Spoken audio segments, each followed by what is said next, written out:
শীতের সময় লেপ বা কম্বলের নিচে বিবস্ত্র হয়ে গেলে কি ওযু ভেঙে যাবে? ফরজ নামাজের শেষ রাকাতে ওযু ছুটে গেলে বাকি অংশ কিভাবে আদায় করব?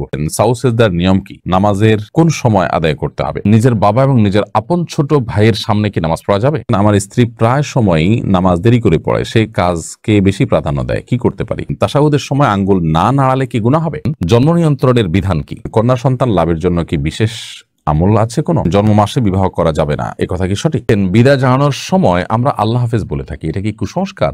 আমাদের এলাকায় অনেকে বলে মাগরিবের আজানের সময় কিছু খাওয়া ঠিক না, এটা ইসলামের দৃষ্টিতে কতটা সঠিক? চলুন আমরা তাহলে প্রশ্ন উত্তরে প্রবেশ করি। এমডি শাহিনুর রহমান রাকিব আপনি লিখেছেন, তাশাহুদের সময় আঙ্গুল না নাড়ালে কি গুনাহ হবে? তাশাহুদের সময় আঙ্গুল না নাড়ালে গুনাহ হবে না। তাশাহুদের সময় আঙ্গুল নাড়ালে যে আমরা নাড়াতে যে আমরা বাধ্য, বা আঙ্গুল নাড়ানোর জন্য আমরা যে আমাদের উপরে ফরজ করা হয়েছে, ব্যাপারটা সেরকম না, বরং এটি সুন্নাহ একটি কাজ, করলে সওয়াব হবে, না করলে গুনাহ নেই। আমরা যখন তাশাহুদের জন্য বলবো, তাশাহুদ শুরু করবো, আঙ্গুল দিয়ে আমরা ইশারা করবো। আমরা যখন আল্লাহ তাআলা সাক্ষ্য দেই, তাশাহুদের মধ্যে মূলত সাক্ষ্যটাই মূল। আশহাদু আল্লা ইলাহা ইল্লাল্লাহ ওয়া আশহাদু আন্না মুহাম্মাদুর রাসূলুল্লাহ, আমি সাক্ষ্য দিচ্ছি আল্লাহ ছাড়া সত্যিকার কোনো মাবুদ নেই, মুহাম্মদ সাল্লাল্লাহু আলাইহি ওয়াসাল্লাম আল্লাহ তাআলার রাসূল।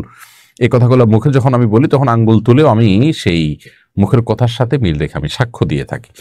এই জন্য এটি সুন্নাহ, কিন্তু এটি কোনো কারণে না করতে পারলে নামাজ হয়ে যাবে এবং কোনো গুনাহ হবে না। অ্যাঞ্জেলিনা এআইডি থেকে আপনি লিখেছেন, জন্ম মাসে বিবাহ করা যাবে না, এ কথা কি সঠিক? দেখুন, জন্ম মাসের সাথে বিবাহের কোনো সম্পর্ক নাই।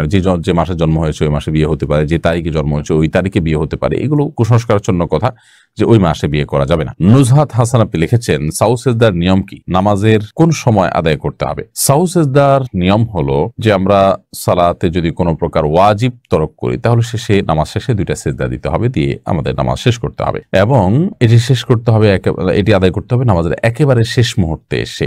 এরপর প্রশ্ন করেছেন আসমা সাহা আপনি লিখেছেন, অসুস্থতার জন্য বাসায় কাজের বুয়া দিয়ে টয়লেট পরিষ্কার করালে কি কোনো গুনাহ হবে? কোনো অসুবিধা নেই। আপনার অসুস্থতার কারণে হোক অথবা অন্য কোনো কারণে হোক, আপনার টয়লেট অন্য কাউকে দিয়ে পরিষ্কার করলে আপনার কোনো গুনাহ হবে, বা আপনার ইবাদত বন্দেগীর কোনো অসুবিধা হবে, বা আপনার বান্দার হক নষ্ট হবে, এরকম না। তাকে ন্যায্য প্রাপ্য তাকে দিয়ে দিবেন, পাওনা তাকে দিয়ে দিবেন, এবং পারিশ্রমিকের বিনিময়ে কাজ করাতে কোনো অসুবিধা নেই।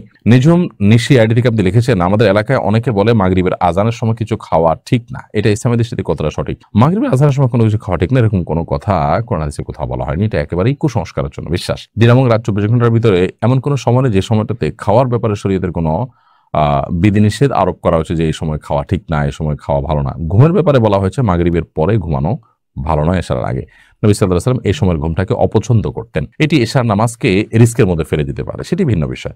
বাট এর বাইরে আপনার মাগরিবের সময় খানা খাওয়া নিষেধ, পান করা নিষেধ, এরকম কোনো কথা কোনো দেশে বলা হয়নি। জামি ইসলাম শহীদ এআইডি থেকে আপনি লিখেছেন, জন্ম নিয়ন্ত্রণের বিধান কি? জন্ম নিয়ন্ত্রণ করার যদি প্রয়োজন হয়, কোনো ব্যক্তি এমন হন যে তিনি তার এই মুহূর্তে সন্তান নিতে গেলে তার স্ত্রীর জীবন হুমকির মধ্যে পড়বে, বা সন্তান একটা আছে, এই মুহূর্তে একটা সন্তান এলে তাকে লালন পালন করার মতো কোনো ব্যবস্থা নেই, কেউ নেই, তো এরকম পরিস্থিতিতে সাময়িক জন্ম নিয়ন্ত্রণ তিনি করতে পারেন। সে সাময়িক জন্ম নিয়ন্ত্রণটা 2-4 বছরের জন্য হতে পারে, 10 বছরের জন্য হতে পারে, আর লম্বা সময়ের জন্য হতে পারে, কিন্তু স্থায়ী জন্ম নিয়ন্ত্রণ করা জায়েজ নাই।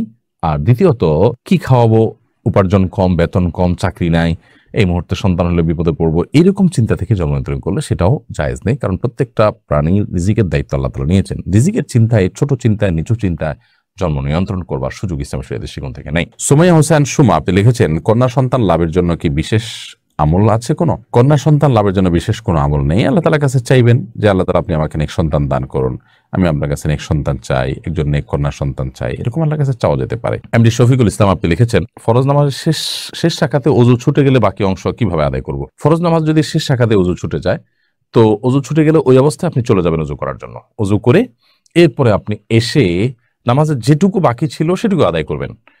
হতে পারে শেষ রাকাতের রুকুতে ওযু চলে গেছে, তো এসে রুকু থেকে আবার শুরু করবেন, করে বাকিটুকু শেষ করবেন।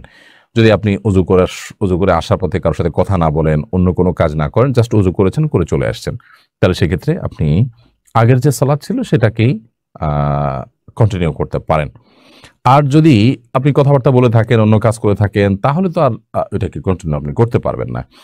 আর যদি কথাবার্তা না বলে থাকেন, ওযু করে চলে আসছেন আপনি জাস্ট, তাহলে সেক্ষেত্রে এখন আবার শুরু থেকে আপনার নামাজ পড়তে হবে, ব্যাপারটা কিন্তু সেরকমও নয়। নওশিন আক্তার শ্রাবণী লিখেছেন, আমার বয়স 23, আমার বিয়ের জন্য সম্বন্ধ আসে, সব ঠিক হয়, কিন্তু বিয়ে ভেঙে যায়। আমার জন্য দোয়া করবেন এবং কোনো আমল থাকলে বলবেন। আল্লাহ তাআলা আপনার প্রতি রহম করুন। আপনি সোশ্যাল মিডিয়াতে, ফেসবুক ইত্যাদিতে রুকিয়ার বিভিন্ন গ্রুপ আছে, রুকিয়া এবং রাকিদের যে গ্রুপগুলো আছে সেগুলোতে আপনি জয়েন হতে পারেন। সেগুলোতে অনেক আমল আছে, বিশেষ করে আপনার এখানে রুকিয়া রিলেটেড সমস্যা কিনা সেটি সে সমস্ত গ্রুপে অ্যাসেসমেন্টের মাধ্যমে আপনি হয়তো আন্দাজ করতে পারবেন, জানতে পারবেন।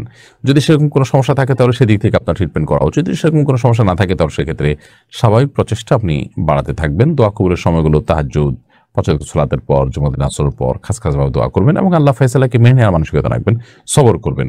সবরে ইনশাআল্লাহ বিদিনিল্লাহ মেওয়া ফলবে, আজকে হোক আর 2 দিন পরে। মাসুদা আক্তার আপনি লিখেছেন, নিজের বাবা এবং নিজের আপন ছোট ভাইয়ের সামনে কি নামাজ পড়া যাবে? কোনো অসুবিধা নেই। একজন মা তার মাহরাম পুরুষদের সামনে নামাজ পড়তে কোনো সমস্যা নেই। তার ছেলের সামনে, তার ভাইয়ের সামনে, তার বাবার সামনে, স্বামীর সামনে নামাজ পড়তে পারেন।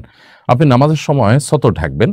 মুখমণ্ডল, 2 হাতের কবজি ছাড়া আপনার পুরো শরীরকে আপনি ঢেকে ফেলবেন এবং আবৃত রেখে আপনি সালাত আদায় করবেন। সেক্ষেত্রে আপনার আপনার মাহরাম পুরুষদের মধ্যে থেকে কেউ আপনার সামনে আশপাশে চলাফেরা করছে বা দেখছে, এতে কোনো সমস্যা নেই। মহিলা নামাজটা গোপনে গোপনে পড়বে, কোনো পুরুষ দেখতে পারবে না, এরকম কোনো বাধ্যবাধকতা কিন্তু নেই। মূল বিষয়টা হলো আপনি সতর ঢাকছেন কিনা। হ্যাঁ, যদি গায়রে মাহরাম পুরুষ থাকে তাহলে সেক্ষেত্রে আপনার মুখমণ্ডল তিনি যেন দেখতে না পান সেই চেষ্টা আপনি করবেন। স্বাভাবিকভাবে মুখমণ্ডল ঢাকবেন না, কিন্তু গায়রে মাহরাম পুরুষ দেখতে পারে, রাস্তার পাশে নামাজ পড়ছেন, অন্য কোনো উপায় নেই, এরকম কোনো পরিস্থিতিতে আছেন, তাহলে সেক্ষেত্রে আপনি গায়রে মাহরাম পুরুষ আপনাকে দেখে ফেলবে, সেরকম আশঙ্কা হলে আপনি ওড়না টেনে দিবেন।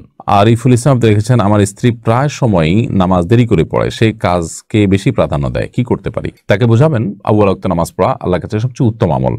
কাজকে প্রাধান্য দেওয়া এটা ইমানের দুর্বলতার লক্ষণ, নামাজকে পিছিয়ে দেওয়া এটা ইমানের দুর্বলতার লক্ষণ। বিধায় ইমানদার হিসেবে আমাদের উচিত হবে সময় মতো নামাজ পড়া এবং নামাজকে কোনোভাবে পিছিয়ে না দেওয়া। এবং মামুন্না অনেকে তাদের নামাজগুলোকে নষ্ট করে ফেলেন, যে ঘরোয়া কাজ করে তিনি গোসল করে একসাথে নামাজ পড়বেন। শয়তান তাদেরকে বোঝায় যে বোধহয় একসাথে ফ্রেশ নামাজ পড়লে বেশি সওয়াব হবে, অথচ আউয়াল ওয়াক্তে শুরুর দিকে নামাজ পড়লে সওয়াবটা তার জন্য অবশ্যই বেশি হবে, সেটি তাদের বোঝানো উচিত। এমনি ফজলুমি আপনি লিখেছেন, শীতের সময় লেপ বা কম্বলের নিচে বিবস্ত্র হয়ে গেলে কি ওযু ভেঙে যাবে? না, এর কারণে ওযু ভাঙা যাবে না। এমনকি সাধারণ লেপ বা কম্বল ছাড়াও যদি কেউ বিবস্ত্র হয়ে যায় ওযু ভাঙবে না। ওযু ভাঙার সাথে বিবস্ত্র হওয়ার সম্পর্ক নেই। তবে হ্যাঁ, প্রয়োজন ছাড়া অন্য কারোর সামনে বিবস্ত্র হয়ে যাওয়া তো অনুচিত।